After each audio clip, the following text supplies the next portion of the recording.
Welcome to Slingshot 25 Shotcast, a series of bite-sized podcasts that'll feel like an espresso shot to your brain. I'm Courtney. And I'm Jackie. And something we've been thinking about is behaviors and team norms and expectations of behaviors.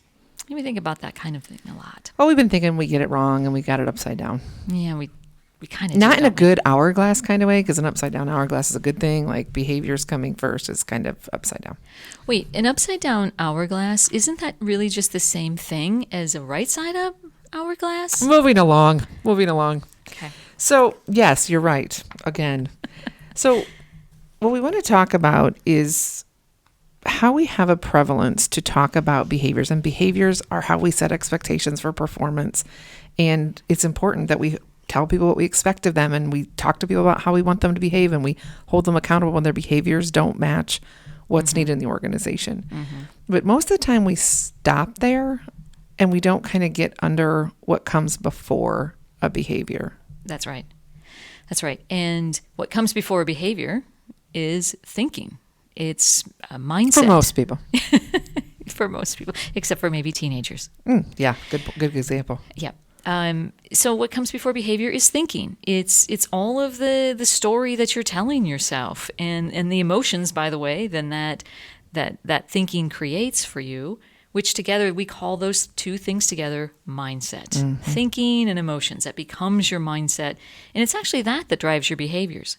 And so when we just say to somebody, change your behavior, and we do this in ways like we put a poster on the wall and say we expect these kinds of behaviors, or we set some team norms and we say we expect these kinds of behaviors.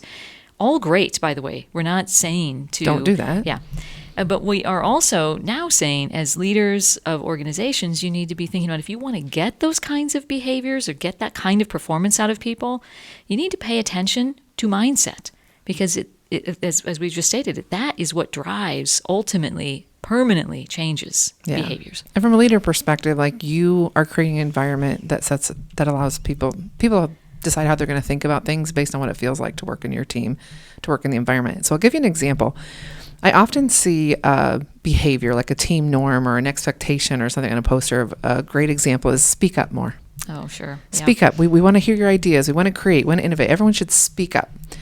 And in and of itself, that's a fantastic behavior. It's a good expectation to set. But sometimes we notice people not speaking up, and then we want to question, like, well, why aren't they? They should just speak up. Right. Well, if people aren't speaking up and you've set an expectation to do that, maybe pause and ask yourself, why aren't they? Right. And maybe they're not speaking up because they don't feel safe. Maybe they watch someone speak up and not have a positive experience with it. Maybe they're fearing embarrassment and they're whatever, right? So the mindset actually stops them from behaving in the way that you want. And that mindset is like, they're looking around the environment, they're looking around the team, and they're deciding, is it safe for me to do that behavior that's expected? Right. That's right. So they're carrying around this mindset of all of these bad things can happen, even though I know it's expected of me. They can't bring themselves to the behavior. And then unfortunately, it creates a downward spiral. Yeah. Because then it doesn't feel safe, so they don't speak up. And now they're not meeting expectations because they're not speaking up, but they don't feel safe. That's right. They're stuck. Yeah.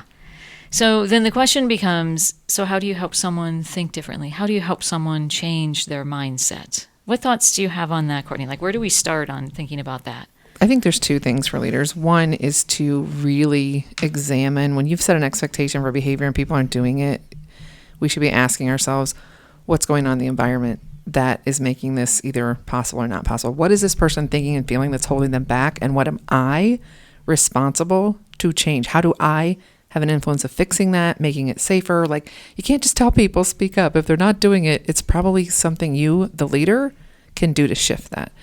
The second thing is, you will have people who just actually, because of their history, because of their career path, because of other experiences, they're having a hard time shifting their mindset because of their own beliefs, their own blocks. And I really encourage you, shameless plug, like, get a coach. Yeah. Coaching is about shifting mindsets. You should work with us, call us. That's all we do. is help people examine, why do I believe that? What do I think that? What do I really want? What am I afraid of? And how can I adopt a new way of thinking so that I can behave in ways that are more helpful to me? That's right. And it's also, honestly, the reason why all of our leadership development programming, we say about everything we put into our leadership development programming is, although we'll cover a few things around like tactics and performance and behaviors, those kinds of things, a 1, 2, 3 step process to something, we cover a little bit of that. But most of our leadership development programming is designed to get leaders to think differently. Yep. We get different thinking, we get different leadership behavior. That's right. I think that is a boom mic drop. I think we're going to wrap it up right there, folks. Okay. So that is all for this episode of our Shotcast, but we always have much more to say. If you want more, drop us a line at slingshot25.com. Until next time.